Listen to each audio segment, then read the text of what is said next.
Buenas tardes.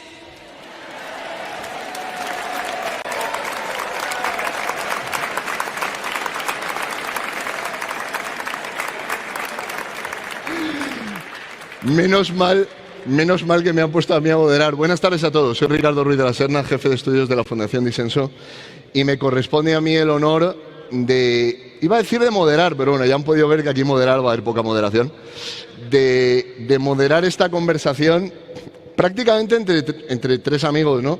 O entre dos amigos, Carlos Hernández Quero, diputado y gran experto en materia de vivienda, y José María Figaredo, diputado, el hombre de la economía. Y quiero empezar dando las gracias a Patrios por haberme invitado a moderar esta conversación, lanzando un saludo a las organizaciones aliadas, amigas, tanto en Europa como en América. A great welcome to our friends that have come from overseas, que nos están siguiendo y que están prestando atención a lo que aquí se habla esta tarde. Bueno, nos han pedido que toquemos dos temas que en realidad son centrales en la conversación pública en España hoy. Probablemente los dos temas que, si tuviéramos que señalar en el CIS que hace unos pocos días comentaba con mucho acierto y con mucha inteligencia Carlos Hernández Quero, probablemente ocupan los lugares más destacados. Las cuestiones económicas, incluido naturalmente el empleo, y la cuestión de la vivienda en España, que es motivo de preocupación y de angustia para tantísimos jóvenes y para tantísimos que insisten en llamarse jóvenes y ven cómo sus hijos, y en algunos casos incluso sus nietos, pues tienen grandes dificultades para acceder a ella. Yo quería que empezásemos la conversación, Carlos y José María, en torno a una paradoja que se da en Europa. La Unión Europea tiene incluso una persona, un comisario dedicado a las cuestiones de vivienda, pero la Unión Europea no tiene competencias en materia de vivienda. ¿Cómo podemos explicar esta paradoja de que la Unión Europea le preste atención a la vivienda cuando ni siquiera tiene competencia? Bueno, en primer lugar, un gusto poder estar aquí compartiendo esta tarde con todos vosotros en este evento en Vista Alegre, y un gusto hacerlo además con dos amigos como José María y Ricardo. La cuestión de la vivienda en Europa pues es efectivamente paradójica, porque en Europa no hay competencias sobre vivienda. Sin embargo, sí que hay ese afán cada vez más expansivo, cada vez más invasivo, de ir entrando en todas las parcelas que anteriormente correspondían a los países soberanos, a las naciones soberanas que formaban parte de la Unión Europea, y que sin embargo en esta época, que parece que es post-soberana, porque esta semana Manfred Weber, el presidente del Partido Popular Europeo, ha mencionado que la soberanía nacional es una quimera, que no existe, que es un decorado, que es una caricatura. Pues parece que en esta época post-soberana a la que nos quieren llevar los burócratas de Bruselas, la vivienda y la gestión de la vivienda en cada uno de los estados parece que puede ser algo que interese a estos burócratas gestionar, regular y decir cómo se tiene que vivir, teniendo en cuenta que las particularidades y singularidades de los distintos países europeos en materia de vivienda son tales que hacen imposible comparar el cómo se vive y el cómo se entiende el hogar en un país del sur con un país del norte, en un país mediterráneo, en un país del este. Y lo cierto es que pues forma parte de este mismo proceso de federalización, de homogenización, de pérdida de control de las naciones sobre su destino y sobre aquello que les pertenece decidir, que es el futuro de la comunidad. José María, ¿cómo lo ves? Bueno, es muy complicado, pero básicamente tenemos que partir de una doble perspectiva. Por un lado, en España sobre todo, y aprovecho, yo creo que aquí casi todo el público, por no decir todos, sois españoles y tenéis un poco en la cabeza lo que lleva pasando en España décadas. Nos llevan diciendo durante décadas que la descentralización es algo positivo, ¿no? Nos dicen, no, las comunidades autónomas, no los ayuntamientos, y cada vez nos dicen, no, porque si legisla el que está más cerca del territorio, todo es más eficiente. ¿Eso lo habréis escuchado o no? O sea, ¿estáis familiarizados con ese discurso o no? ¿No? Y nos dicen, las comunidades autónomas son buenísimas porque legislan desde cerca mucho mejor que legisle todo el Estado y no sé qué, ¿verdad? Y esto lo llevan diciendo décadas.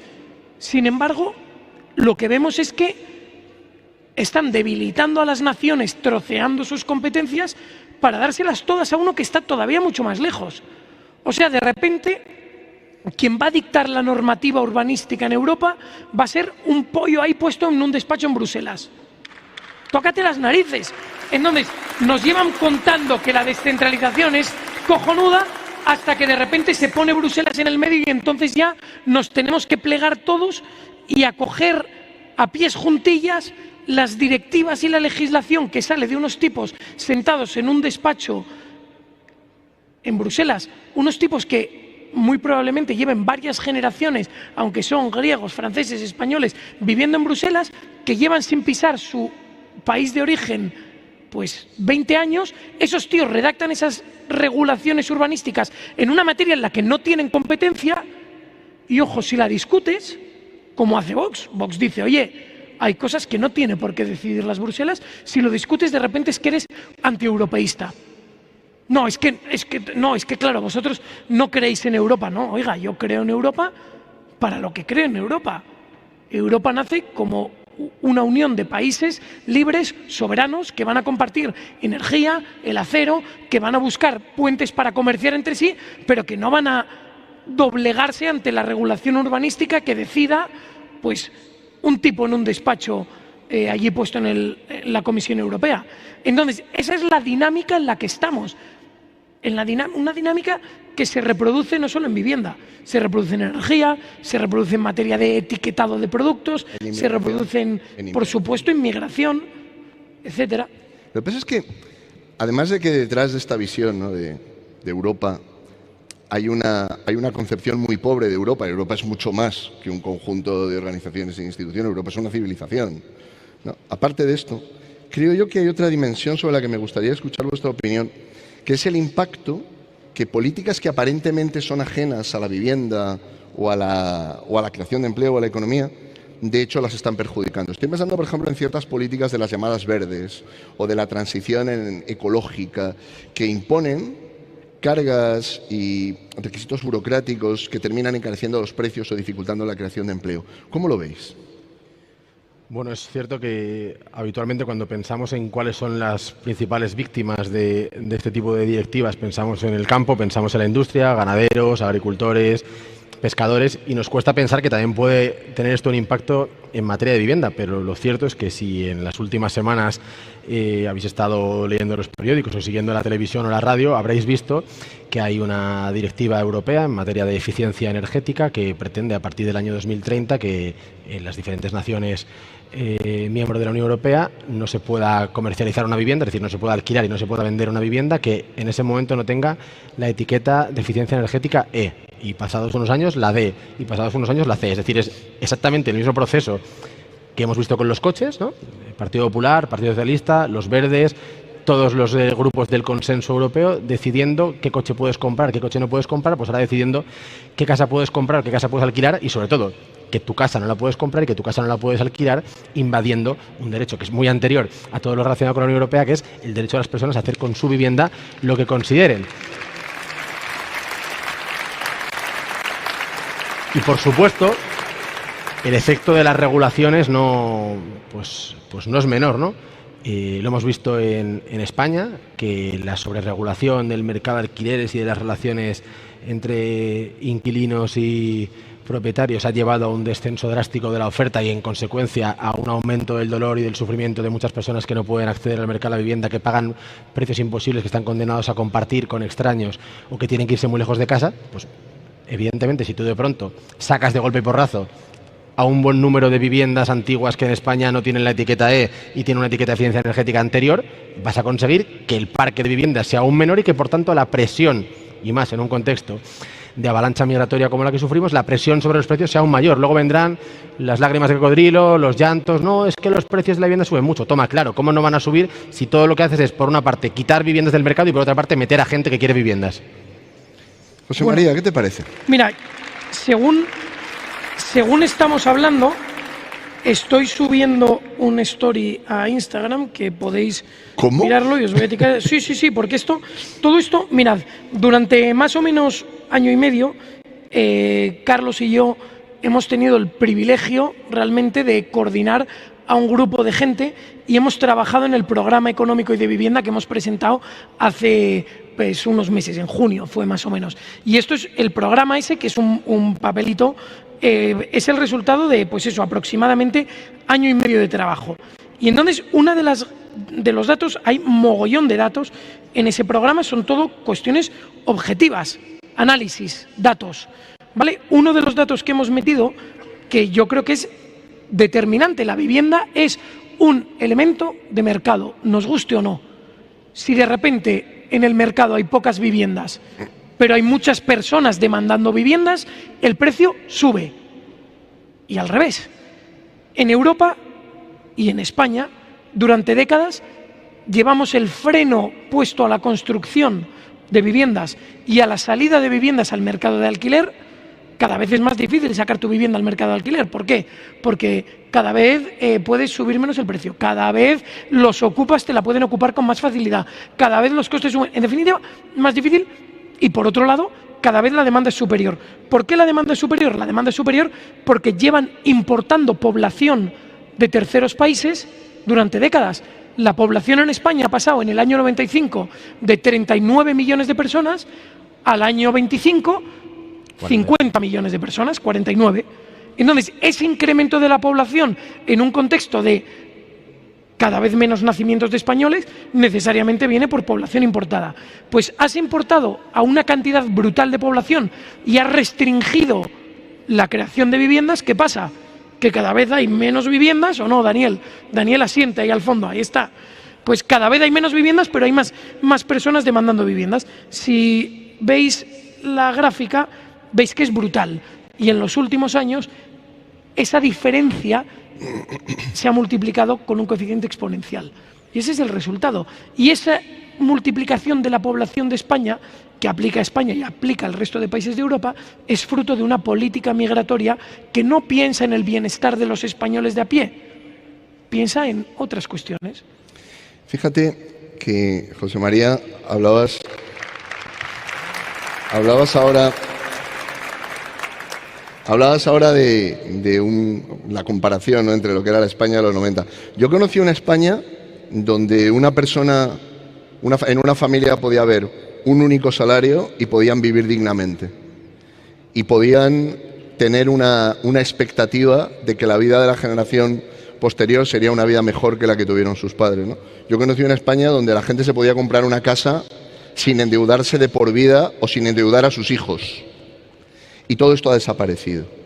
¿Qué incidencia han tenido las políticas de la Unión Europea en esta transformación social que se ha operado en España, que haya hecho que un español deja de ser alguien que al final de sus días es dueño de su casa, o que es alguien en cuya familia basta que trabaje una persona para que pueda garantizar a sus hijos y a su familia una vida digna en unas condiciones buenas? ¿Qué ha pasado?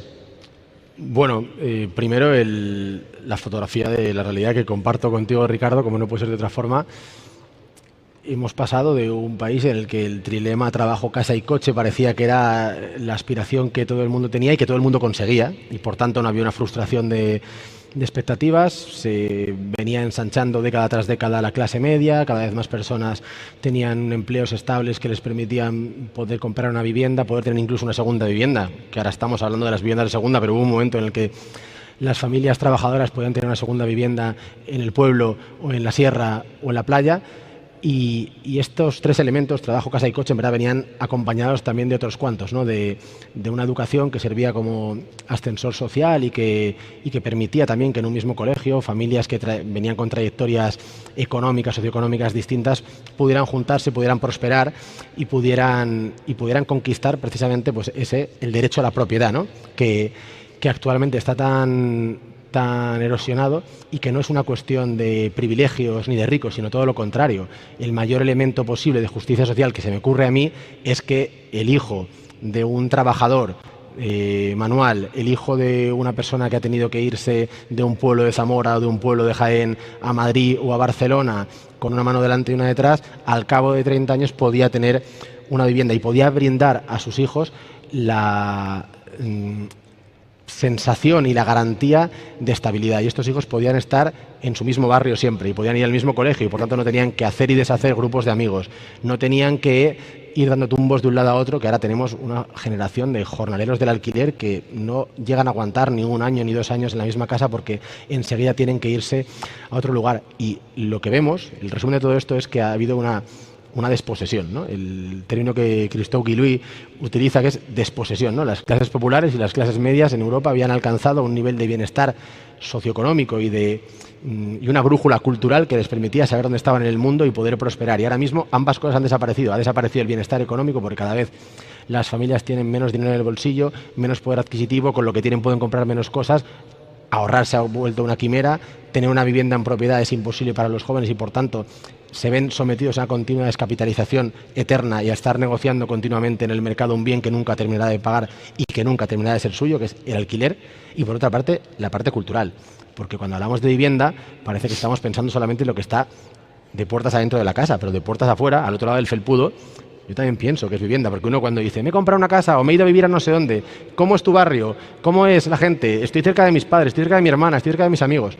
Lo que pasa en tu barrio también es importante y esa es la otra parte, la desposesión cultural. Estábamos acostumbrados a barrios en los que las personas, las familias, los trabajadores, los jóvenes nos sentíamos en casa. Las calles del barrio eran de alguna forma el pasillo de tu casa y los vecinos los conocías los comercios, la gente compartía tu cultura, compartía tus costumbres, tus hábitos, tus prácticas, te juntabas en el mercado, en la mercería, en el parque y todo esto ha desaparecido porque ha pasado un fenómeno en medio, consecuencia de las políticas entre otras, de la Unión Europea, pero también de quienes las han aplicado en los diferentes Estados miembros, que ha consistido en sustituir a la población de los países miembros y que ha consistido, por tanto, en que lo que tú encuentras en la calle no es lo que tú tenías en la calle y que entonces ya no tienes casa, ya no tienes curro para siempre, ya no tienes coche, ya no tienes perspectiva de irte de vacaciones y tampoco puedes salir a la calle y encontrarte con gente que sea como tú en la calle. Y eso es un proceso total en el que la Unión Europea ha tenido un papel fundamental. José María. Pensad más cosas. Durante mogollón de tiempo se criticaba en España, no, porque es que España es el único país de Europa en el que la población es propietaria de sus casas. Eso lo habréis oído, ¿no? No, típico, no, en Holanda todo el mundo alquila. Bueno, en España, y esta es una gráfica, Carlos, este cuadro que tenemos también en el programa económico, en el año 2011 el 70% de la población de menos de 35 años eran propietarios de su casa. 70%, ¿vale? En el año 2022 el 30%. Ha caído la tasa de propietarios del techo bajo el que viven, ha caído por debajo de la mitad. Y vamos hacia más, a peor. Muchos pensaremos, o pensaréis, no, oye, bueno, es que financieramente la inversión en vivienda puede ser buena, puede ser mala. Lo cierto es que en España durante años lo que te daba el ser propietario de tu vivienda es que cuando llegabas al momento de tu jubilación, borrabas gastos. Tú habías logrado comprarte tu casa, tenías tu casa en propiedad y cuando llegabas a jubilado ya no tenías que preocuparte por el pago de la casa, tú tenías un techo bajo el que caerte muerto. Cada vez esto es más infrecuente. Empezamos a llegar ahora a la primera tanda de personas que llegan a la edad de jubilación con una proporción más alta de personas que no son propietarias de la casa en la que viven de lo que sí lo son. Y esto es terrorífico porque al final el estado del bienestar, la capacidad para garantizarte tu pan y el de tus hijos, se ve deteriorado por culpa de esta pérdida de la tasa de propiedad. Y esto viene, no viene de la nada, viene de que España lleva 30 años básicamente estancada. 30 años estancada. De nuevo, otra gráfica que tenemos que es la que dice entre el año 95 y entre el año 25 cuál ha sido la evolución del poder adquisitivo, la renta real por hogar en España. Y España está básicamente estancada. Estancada. Hay otros países que crecen mucho, otros países que crecen menos, pero España está estancada, parada. Llevamos 30 años perdidos. Y cualquiera de los que estéis aquí, que hace 30 años estuvieseis en plena edad de trabajar, veríais que hace 30 años sacar a tu familia adelante era factible, sí. Que llenar la nevera con un sueldo o con 2 sueldos era factible, que tener 3 hijos, 4 hijos, que era razonable y comprarte tu casa. A día de hoy, quien pregunte a los chavales de ahora de 30 años sabrá que esto es una odisea. En España, meteoslo en la cabeza, quien gane más de 36.656 euros de salario al año está en el 10% que más gana de España. 36.000 euros. Te meten el 10% más rico de España. Es que esa es la situación a la que nos han empujado. Pensad en una casa con 3 hijos y que con un salario de 36.000 euros pretenda salir adelante. El problema es que es básicamente imposible. El problema es que con ese salario es posible que no te puedas plantear tener 3 hijos. Bueno, pero eso aplica sobre todo a las grandes ciudades de España. Madrid, Valencia, Barcelona, Sevilla. Cualquiera de vosotros que venga ahí lo verá. Y muchos pensaréis, claro, que se vayan a vivir a los pueblos, que se vayan a vivir. Mucha gente lo dirá. Ya, pero es que en Asturias, me voy a un ejemplo de casa, en Salas estaba la fábrica, Zapico levanta ahí la mano, grande. En Salas había una industria, estaba Danone, que daba empleo a 300 personas, más todos los transportistas que vivían alrededor de ella, de llevar la leche, de traer los productos, que eso daba futuro. A día de hoy eso ha desaparecido. Y como esa situación se multiplica por miles de municipios de España en los que había pequeñas industrias locales en el entorno rural que te garantizaban una forma de ganarte el pan. Claro. Y a día de hoy eso ha desaparecido. Bueno, y de nuevo, la causa, el origen de esa desaparición no es separable de las políticas de la Unión Europea. Evidentemente, cuando en nombre de la distribución del trabajo en todo el mundo, en nombre de hacer que desciendan los precios para el consumidor o de la eficiencia energética o de la eficiencia económica, se han llevado las empresas de aquí a otros lugares, claro, cuando se llevan las empresas no solamente se llevan la contaminación, se llevan los empleos y aquí dejan un reguero de pueblos vacíos, de pupitres vacíos, de empresas vacías, de calles vacías y de gente que se tiene que ir, del interior de Asturias, del interior de Orense, del interior de León, a Madrid, a Barcelona, a esos lugares donde se han concentrado todas las oportunidades y donde, con motivo no solamente de la inmigración, sino también de este exilio forzoso de muchos españoles, sobre todo del interior, hacia las grandes ciudades, se han tensado los precios de la vivienda porque cada vez más gente solo tiene como posibilidad para tener un futuro, no digo ya próspero, sino la posibilidad de que sea próspero, ir a estas grandes ciudades. Y en estas grandes ciudades se ha contado culturalmente, en películas, en series, en canciones, en la tele. Ha habido una narración de fondo de lo que tienes que hacer es dejar tu pueblo porque estás demasiado apegado a tus costumbres, es muy rancio, muchas tradiciones, muy poca gente, y irte a la gran ciudad porque ahí es donde vas a prosperar. Bueno, lo que te esperaba en la gran ciudad era un zulazo de 900 euros compartido con 2 personas que no conoces de nada y que un día están ellas, otro día está otra persona y tú estás ahí en el pasillo haciendo cola para entrar al baño, para ducharte y no sabes qué va a ser de tu vida el día siguiente. Ese es el gran futuro, el futuro dorado que se le estaba contando a la gente que iban a tener cuando llegara a la gran ciudad. Y aquí ha habido un discurso muy responsable que ha considerado que seguir en el lugar donde habías nacido era de pringao, era de paleto, era del que no tiraba para arriba y lo que tienes que hacer efectivamente era soltar amarras, ¿no? Esta promesa de que la libertad no es hacer el bien, sino alejarte de todo aquello que te da arraigo y que te da sentido y que te vincula. Y esto está muy relacionado con lo que en España ha pasado con el alquiler y con la propiedad. Decía José María que España era tradicionalmente un país de propietarios. Efectivamente, ha habido momentos en los que estábamos casi rozando el 90% de españoles dueños de su casa. Por cierto, no sé si sabéis qué país sí que tiene el 90% de personas dueñas de su casa, que es Hungría. En Hungría hay un 90% de propietarios, aunque nunca lo escucharéis porque seguramente os dirán que hay un 90% de fascistas. Pero volviendo a España, España rozó ese 90%, ahora ya está en el entorno casi del 70%, pero si lo separamos por edades, por debajo de los 45 años, España supera la media de personas que viven en alquiler en la Unión Europea. Supera la media y España era siempre el caso anómalo, el caso distinto, los locos que quieren comprar. Bueno, España, Chipre, Grecia, Portugal, Italia, ¿no? Los países mediterráneos. Y éramos los locos, que es que la gente tiene una vivienda en propiedad. Bueno, cuando uno miraba en Eurostat los datos de endeudamiento de las familias españolas estaban mucho menos endeudadas que las de otros países. ¿Por qué? Porque aquí ya tenían una casa y no tenían que estar pagando ni una hipoteca ni un alquiler cada mes. Pues bueno, todo esto ha cambiado y ha cambiado porque de nuevo de fondo había un discurso que ha sido machacón, que ha sido omnipresente, que decía que eso de querer tener una casa, que para qué, si ya te han contado que tener hijos estaba mal, que tener una pareja para toda la vida estaba mal, que comprometerte estaba mal, ¿para qué narices ibas a querer tener Era una casa? carga, era una carga. Y conectado con lo que dices antes del elemento cultural, ¿cuántos no habéis oído? Oye, no, pero es que en Dinamarca nadie es dueño de su casa, es que eres un paleto, macho, estás ahí como metido en la cultura española de querer comprar. Lo mismo, oye, no, en Noruega se divorcian cada 2 minutos, que no pasa nada, que eso de tener una familia que no vale para nada, macho, ten en cuenta que ahí te casas con uno, tienes hijos con otro, tal, no sé qué más da, hombre, no pasa nada. Pues no, macho, en España la familia, tener los hijos, la estructura tradicional, es que nos ha aportado muchísimo valor, nos ha dado raíces, nos ha dado una capacidad de extender una cultura y mantener una cultura durante muchísimo tiempo. Y oye, si a los otros les va bien con su forma de ver la vida, estupendo, pero a nosotros también nos va bien con la nuestra.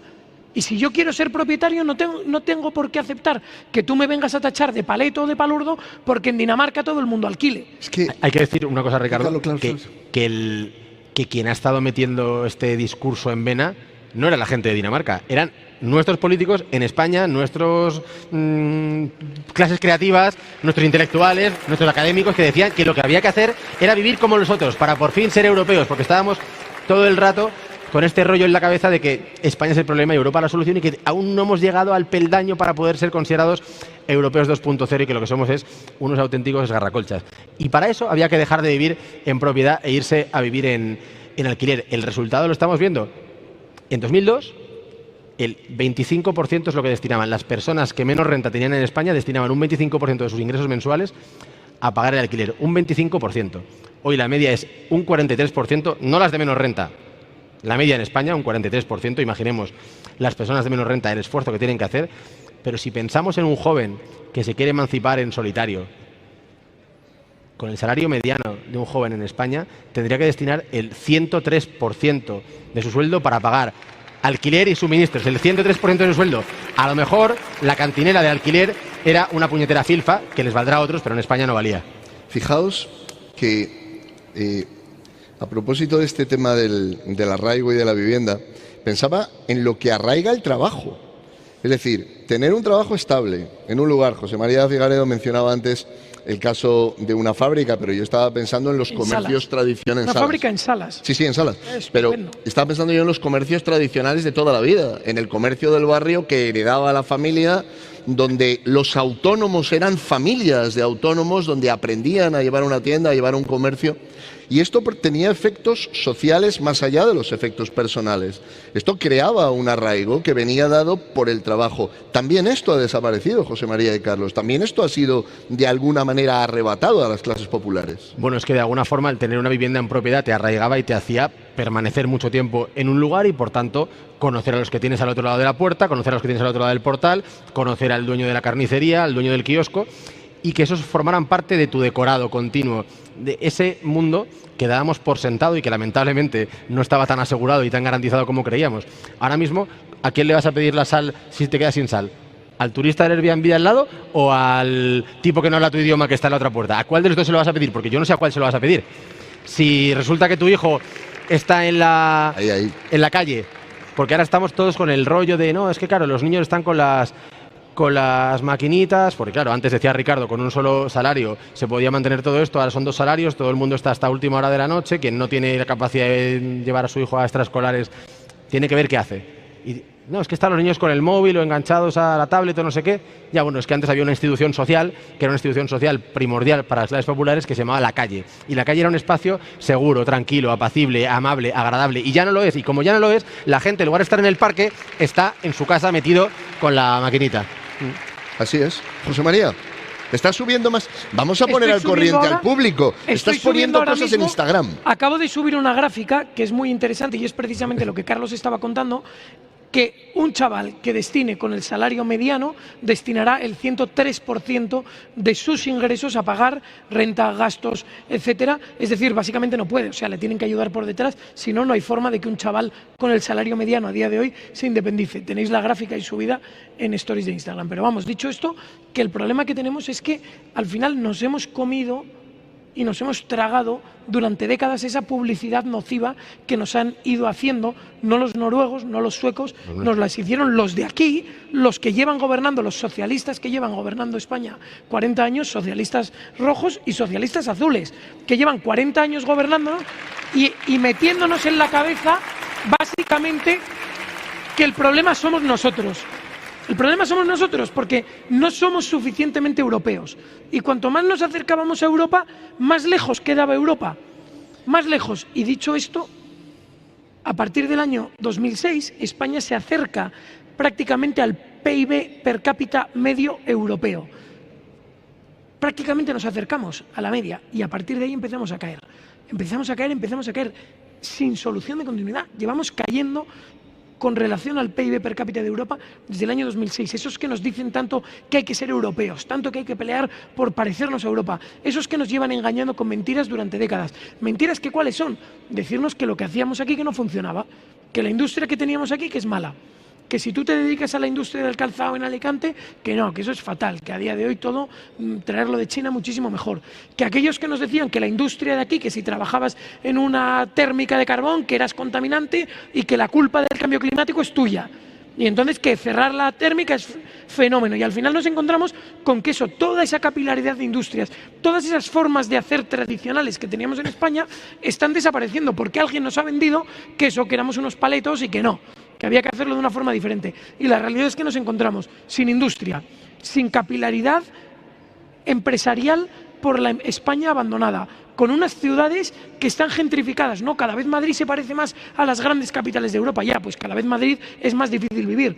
Cada vez Madrid, un chorbo que vive con el salario medio, con el salario normal, no llega a fin de mes. Esa es la situación real en la que está España, no una situación que es muchísimo peor. Lo que pasa es que, fíjate, te diré por usted, es que las grandes capitales europeas están dejando de parecer grandes capitales europeas, Carlos. Bueno, hay aquí una cuestión que decía José María, que muchas ciudades europeas cada vez son más intercambiables, cada vez parecen el mismo decorado de fondo y uno va a hacerse la foto instagrameable, pero en verdad no sabe dónde está porque lo que ve es lo mismo, ya no hay nada distintivo, ni nada singular, no hay nada particular ni característico, pero una de los fenómenos que podemos observar ahora mismo en las ciudades es la gentrificación, pero otro también es la getificación. Y en medio queda, en este caso, el español corriente, el español del montón, el español García Pérez, que está tan tranquilo, que ha estado trabajando, que ha estado haciendo exactamente todo aquello que le habían dicho que tenía que hacer y que si lo hacía le iría bien. Ya sabemos que no le ha ido bien, que todo eran bastantes cuentecitos, pero la cuestión es que hay un sándwich y el español está dentro del sándwich. Hay un sándwich entre, por un lado, esos precios imposibles de pagar y por otro lado esos barrios en los que uno no quiere vivir porque es que hay tal nivel de degradación y de inseguridad. Entonces es un sándwich entre el maletín y el mataleón. De verdad, es una cuestión que de nuevo es indisociable de la globalización y de la Unión Europea porque se ha ido alimentando y estimulando dos fenómenos que por una parte resuena a especulación y por otra parte resuena a inseguridad. Y lo que sabemos es que en ambos espacios van aprisionando cada vez más al tipo de, en este caso de Madrid, pues el tipo de Carabanchel o el tipo de Usera o el tipo de San Blas, que como digo, él ha ido haciendo todo aquello que le han dicho que tenía que hacer y lo que se ha encontrado es sin barrio, sin la posibilidad de comprar la casa que quería comprar y que había estado trabajando duro y ahorrando duro para poder comprar y sin la posibilidad de sentirse cómodo en su barrio de toda la vida porque este barrio ha cambiado por completo y ya no lo reconoce y se siente extraño. Entonces es un fenómeno que es doble, que es la gentrificación y la getificación de muchos espacios que han convertido al ciudadano europeo en un extraño en su propia casa. Hablabas del discurso sobre la vivienda, ¿no? Y de la responsabilidad de los intelectuales, de quienes producen y de quienes difunden las ideas y el pensamiento. Y yo me acordaba de otro de los discursos de aquellos años en los que parecía que lo que se había hecho en España era todo mal y que las formas tradicionales de vida en España estaban todas mal y que lo mejor que nos podía pasar era dejar de ser lo que éramos, que era el discurso sobre el trabajo. Vosotros recordaréis, yo lo recuerdo perfectamente cuando se decía, no, a lo mejor que te puede pasar es pasar de una relación laboral estable, previsible, donde quizá no podías aspirar a la riqueza, pero desde luego podías aspirar a la estabilidad, a trabajar por proyectos en una precariedad mayor que te va a permitir un mayor nivel de ingresos, donde vas a competir y donde tú vas a ser tu propio jefe. Y había un falso discurso sobre los autónomos y había un falso discurso sobre el empleo, y esto ha terminado produciendo fórmulas de precarización como la uberización de la economía, como en los microtrabajos que deberían aspirar a darte una cantidad que te permitiera vivir al mes, pero que a fin de cuentas aquello resulta imposible, Y esto ha terminado produciendo también un desarraigo y un abandono y un deterioro de la convivencia, porque el propio trabajo ha dejado de vincularte con el territorio y con la comunidad. Es que desde luego el trabajo que era estable y que te permitía ir poco a poco escalando peldaños en el mismo oficio, hacer una gran trayectoria durante toda tu vida y al final de tu vida retirarte con unos ingresos y unos ahorros notables, era el trabajo industrial. Era un trabajo que hemos decidido que España ya no podía ser una potencia industrial, que España tenía que desmontar la industria. José María, cuando presentamos aquel programa en junio, mencionaba que en los años 90, respecto a la actualidad, ha caído a la mitad la producción industrial y el peso, sobre todo, ha caído a la mitad el peso del PIB, o sea, de la industria en el PIB nacional. Bueno, pues claro, hemos apostado por otras cuestiones y luego no valen los llantos. Es que no valen los llantos, es que lo que tenemos no es el fruto de la mala suerte. Y no es el fruto de una plaga, ni del azar, ni de qué desdichados somos. Es que ha habido políticas que conscientemente han ido disparando a la línea de flotación de lo que había sido la economía española y, por tanto, la sociedad española. Y lo que ahora tenemos es que estamos recogiendo los malos frutos de 30 años de consenso sin crítica, de consenso sin disenso, que ahora están pagando las clases medias y populares españolas.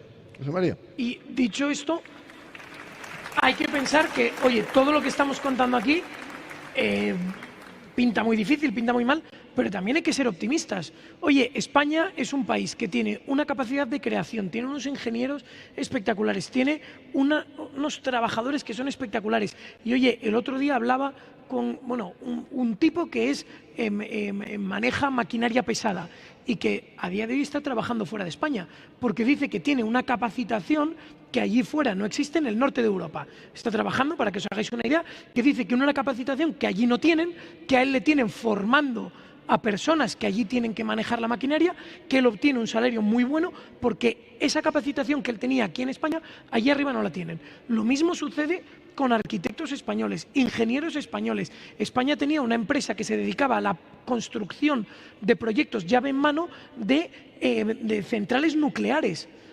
Probablemente la élite de la ingeniería, y eso sale de aquí de España, y eso todavía existe en España. Poco a poco va desapareciendo, pero todavía existe. Entonces, si lográsemos darle un giro de 180 grados a la política española hoy, España sería capaz de despegar en un lapso brevísimo de tiempo, porque tenemos la capacidad, tenemos la fuerza. Al final la sensación es la de cuando vas pedaleando en la bici y tienes el freno ahí pillado.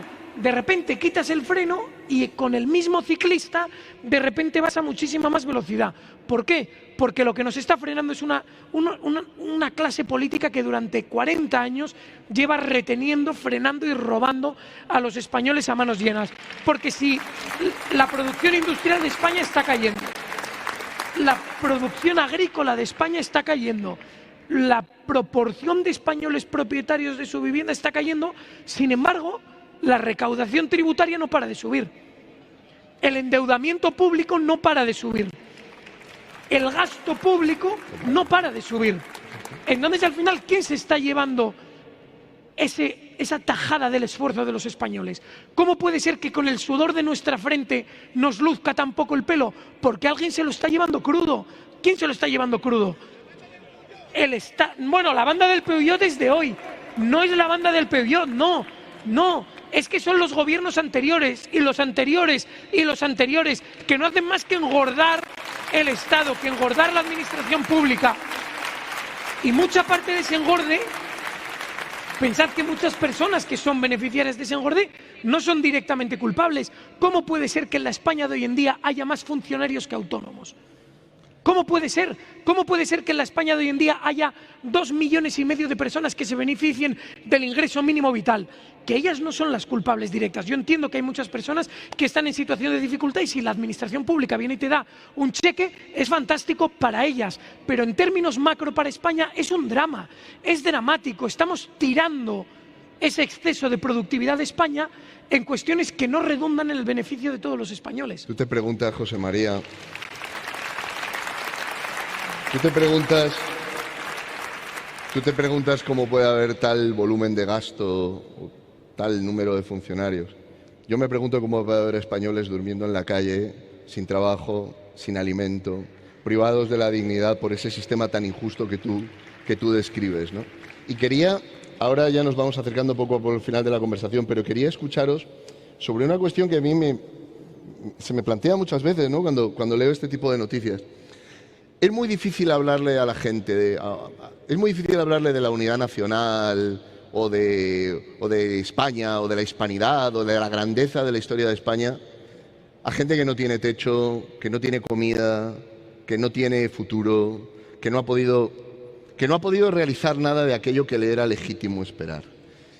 ¿Qué tendríais para decirle a esa gente? Bueno, en tu pregunta, Ricardo, veo ecos de aquella frase de... Muchas lecturas. De quien no puede reconciliarse con la patria porque no tiene ni pan ni justicia. Pero sobre todo faltarles el pan y la justicia.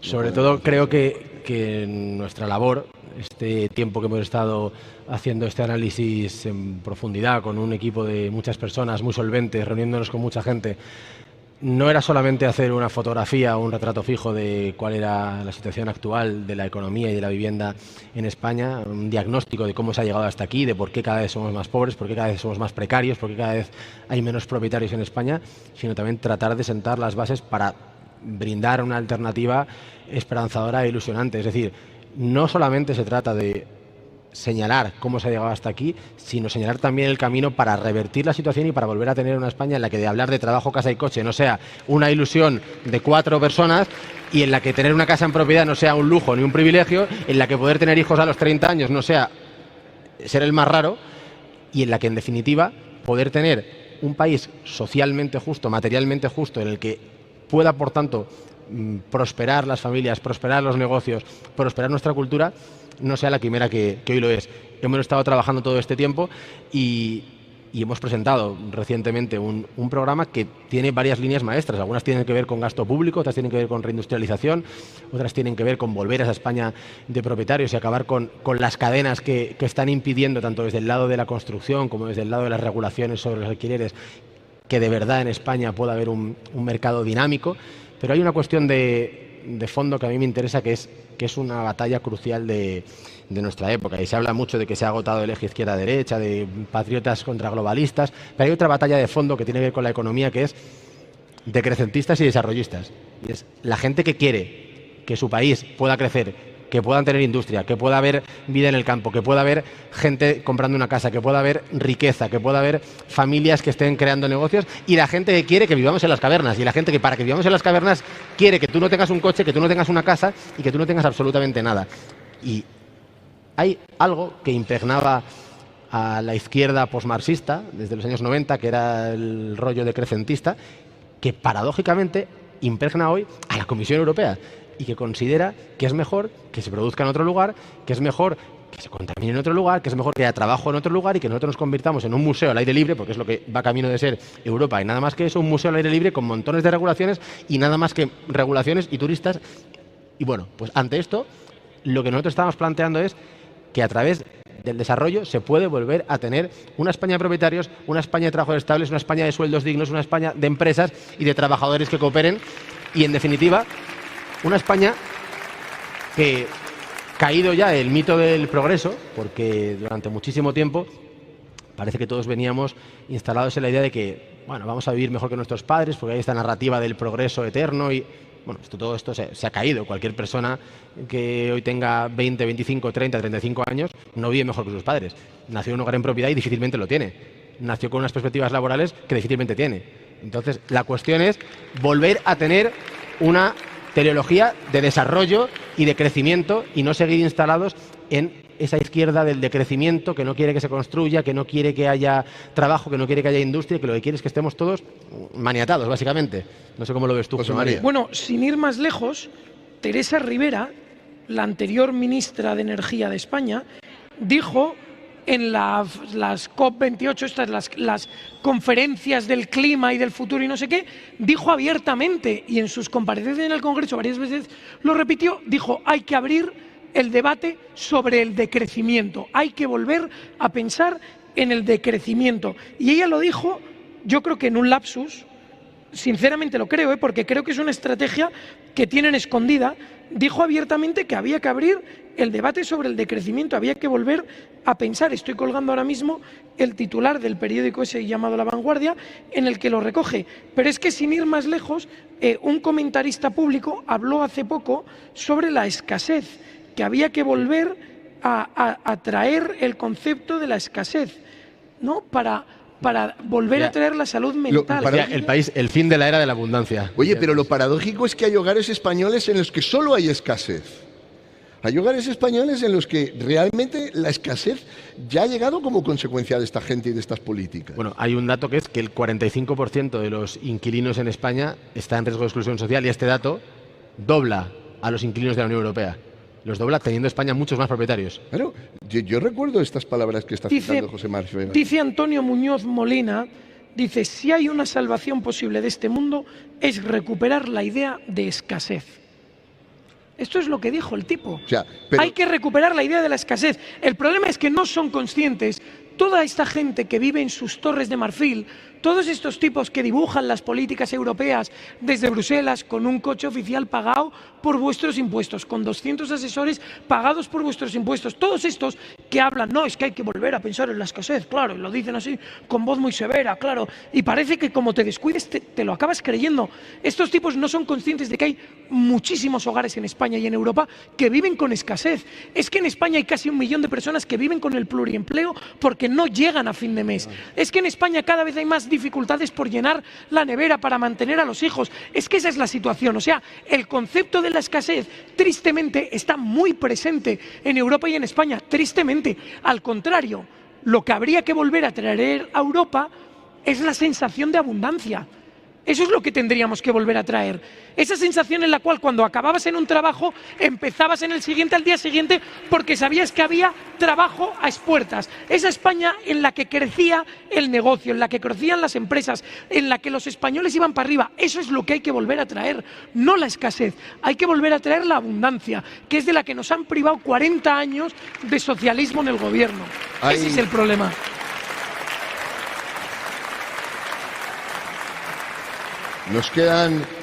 Nos quedan todavía unos pocos minutos, ¿no? Se dice del tiempo que todas las horas hieren y la última mata. Y yo quería dedicarle unos últimos minutos a pensar en términos prácticos, ¿no? Hay una camiseta, por cierto, cuando salgan ustedes y vayan al stand de solidaridad, busquen una camiseta con un lema verdaderamente luminoso que dice, reza detrás, antes de que sea demasiado tarde. Y yo querría preguntaros, ¿qué creéis que es más urgente hacer? ¿Qué es lo que es necesario acometer ya antes de que sea demasiado tarde en vivienda, en economía, en empleo? María. Bueno, yo creo que lo primerísimo, que además es el elemento esencial para hacer todo lo que viene después, es reducir una marabunta de gastos absurdos de un día para otro. España se gasta al año 42.000 millones de euros, se dice pronto, 42.000 millones de euros en subvenciones directas, por encima de 100.000 euros. Solo las que están por encima de 100.000 euros. Las que están por debajo de 100.000 euros no hay quien las rastree. Pues por encima de 100.000 euros, 42.000 millones de euros. Esas te las tienes que cargar el primer día. Hay algunas que tienen sentido. Hay algunas que son para investigación contra el cáncer. Esa puede tener sentido. Bueno, puede tener sentido salvo que la directora del Centro Nacional de Investigaciones Oncológicas se habría comprado 3 pisos con dinero en efectivo. Por cierto, o sea, una parte de ellas tiene sentido. Una parte.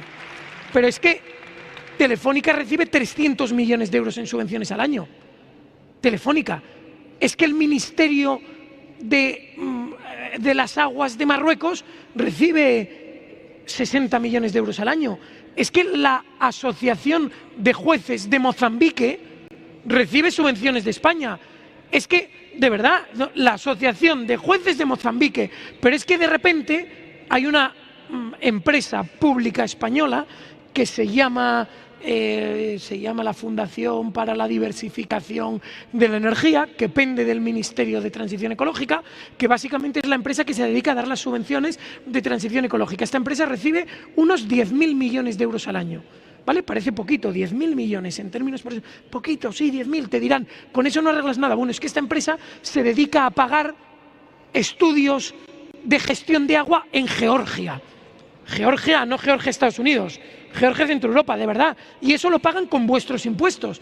Es que esto hay que cargárselo de un día para otro. Es que si hacemos un análisis del gasto de las comunidades autónomas, porque muchos os dirán, y lo iréis por ahí, en muchos círculos económicos dicen, no, recortando el gasto político inútil no se consigue nada, es solo unas pocas migajas. Bueno, las comunidades autónomas se gastan en todo aquello que no es sanidad, justicia, educación y dependencia, en todo aquello que no es sanidad, justicia, educación y dependencia, se gastan cada año 186.000 millones de euros. 186.000 millones de euros. Es que en ese cajón podríamos meter 220.000 millones de euros en los que empezar a meter la tijera. Es que hay muchísimo donde recortar. Entonces, la primera política, según llegue Vox al gobierno con mayoría absoluta, en 10 días recortar el gasto público innecesario sin ningún tipo de miramientos. Una vez que hayamos hecho eso, aplicar una rebaja fiscal brutal. Todos los impuestos a la compra de primera vivienda eliminados. Todos. No tiene ningún sentido que un español que vaya a comprarse una casa se gaste dinero en impuestos antes. Todos los impuestos dedicados a la renta, todos los impuestos, el IVA, todo empezar a meterle el tijeretazo para que el dinero de los españoles esté en el bolsillo de los españoles. Carlos. Bueno, ha estado mencionando José María unos números atroces. Ha dicho que 186.000 millones de euros es lo que no dedican a lo esencial las comunidades autónomas. ¿Sabéis cuánto es el presupuesto anual en vivienda, que es en todas las encuestas el principal problema de los españoles? 4.000 millones de euros. 4.000 millones de euros y estamos hablando de 186.000 millones de euros que no sabemos a dónde van y que desde luego parece que no redundan en beneficio de los españoles y sobre todo de aquellos que más lo necesitan.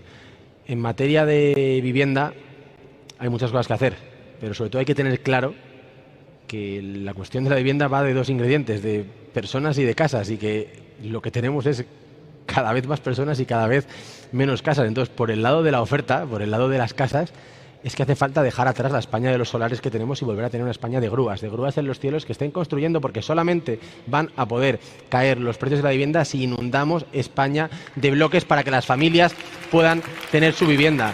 Se habla mucho de especulación y la precondición para que alguien pueda especular con un bien es que ese bien lo quiera mucha gente y que ese bien sea escaso. Los políticos están consiguiendo que la vivienda sea un bien artificialmente escaso porque se niegan a conceder licencias, porque se niegan a aprobar proyectos y planes de urbanización, porque gravan y cargan los procesos de construcción no solamente con unos impuestos que se llevan hasta el 35% del precio final de una vivienda, sino con una serie de trámites, de burocracia, de laberintos que hacen que quien tiene que construir no se ponga manos a la obra y que finalmente, como consecuencia, nadie pueda comprar. Entonces hay que poner suelo a disposición, hay que acelerar los procesos de transformación de ese suelo, hay que construir en el mercado libre y hay que construir también en la vivienda protegida. España es un país que entre los años 60 y los años 2000 construyó 6,8 millones de viviendas protegidas. 6,8 millones de viviendas protegidas. Vamos a redondear a 7 y pongamos que en cada hogar estaban papá, mamá y 2 hijos.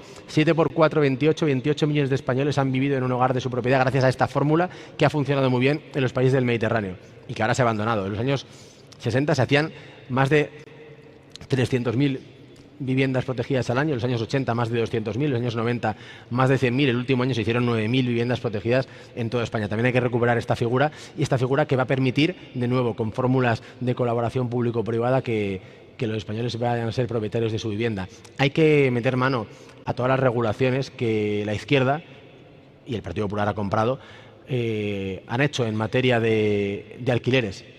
No sé si lo sabéis, pero desde el año 2020 hasta la actualidad ha caído a la mitad la oferta de alquileres, consecuencia de todo este popurrí de normativas que impiden expulsar al Ocupa, que impiden expulsar a aquel que se considera vulnerable y que en verdad no lo es porque es un jeta que está dejando de pagar, que hay prórrogas forzosas, que hay controles de precios como en la Ley de Vivienda de 2023, todo este tipo de políticas que siempre suenan súper bien, que al oído caen de maravilla, en el paladar saben fatal. Y el resultado ha sido que ha caído a la mitad la oferta. Una persona que entraba en diciembre de 2020 en Idealista y buscaba casas en Chamberí, veía el doble de las que ahora mismo hay. La consecuencia es todo este fenómeno que estamos viendo de hacinamiento, de momento hacinamiento. Para mí el hacinamiento es prechabolismo y en algún momento, si no para de llegar gente a nuestras ciudades y no ponemos en marcha la construcción, no va a ser prechabolismo, sino que va a ser chabolismo, va a ser escenas de gente viviendo en la calle, infravivienda, gente debajo de un puente, y esto los políticos que tan irresponsablemente, los políticos y las patronales que tan irresponsablemente llaman a gente de todo el mundo para venir aquí a trabajar, porque eso es súper rentable para ellos, para unos rentable, para los otros cambias el censo electoral y te dan unos votos, qué maravilla, para la gente no, y estamos ahora diciendo, bueno, es que a ver cómo bajan los precios de la vivienda. En España se construyen menos de 100.000 viviendas al año.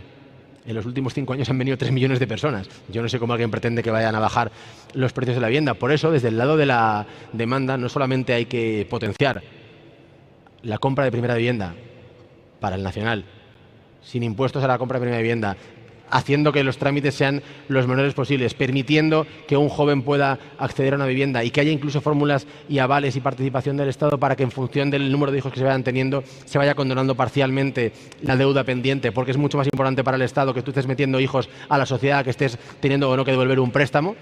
Pero no solamente eso, es que hay que repensar la política migratoria. Decía el CIS que los dos principales problemas de España eran la vivienda y la inmigración, y son absolutamente indisociables. Y no va a haber solución al problema de la vivienda en España, no solamente por el lado de la oferta con las grúas, no va a haber solución si no hay también aviones deportando personas. Es así de duro decirlo, pero en España faltan casas y sobra mucha gente.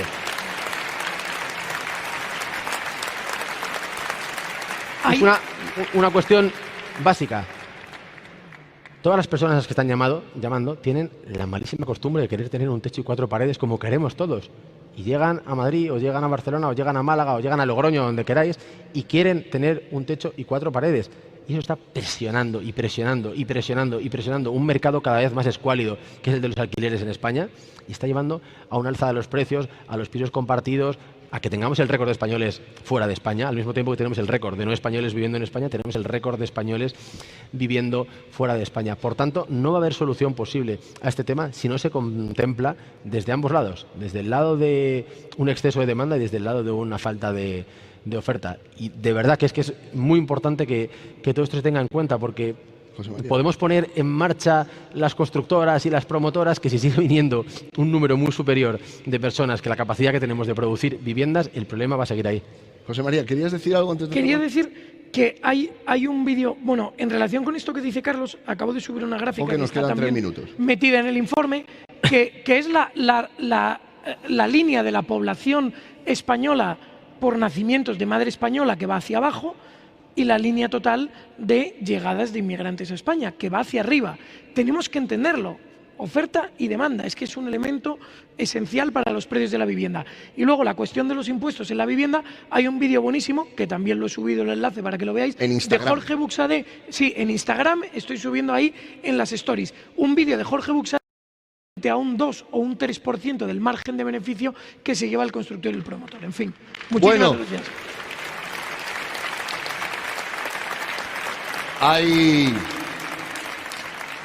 Había una inscripción en un reloj. Yo creo que lo vi en Jerusalén, pero ya no me acuerdo del todo. La ciudad 3 veces santa. Había una inscripción en un reloj que decía: es más tarde de lo que piensas. Y a nosotros se nos ha pasado el tiempo volando, como siempre que se dan cita la inteligencia y la juventud, como es el caso de José María Figaredo no tenemos y de abuela Carlos aquí. Hernández Quero. Es obligado que yo termine con numerosos agradecimientos. Con agradecimientos en primer lugar a todas las personas que han hecho posible la organización de esta mesa, un montón de gente que está trabajando en el sonido, en la luz, en la imagen. Es obligatorio que dé las gracias también a los periodistas que están cubriendo este evento, Hay uno de la sexta. invitados, Hay uno de la sexta que está por a ahí. nuestros invitados, a José María Figareo y a Carlos Hernández Quero, y que les demos las gracias a todos ustedes que han estado a una hora verdaderamente desafiante, las 4 de la tarde, la hora de la siesta, y han estado ustedes aquí escuchando una conversación sobre economía, sobre empleo, sobre vivienda. Son las 5. Si las 4 eran la hora de la siesta, las 5 es la hora de los toros. Y aún no he comido. Es la hora a la que Carlos Hernández Quero denuncia que no ha comido. Ricardo, Como Sánchez, son las 5 y no he comido. Que en esta charla solo se han dormido 2 personas, ¿eh? Yo no he visto a ninguna dormida, Carlos. Yo no he visto a ninguna. Así que vaya el agradecimiento para todos ustedes. Les voy a pedir que despidamos a nuestros invitados con un fuerte aplauso. Mil gracias. Vamos a acercarnos para que saquen las fotos si queréis un instante y ya nos retiramos. Para que saque las fotos, ¿quién? No sé quién nos va a sacar fotos, pero para que nos vean. Venga, que vaya. Venga.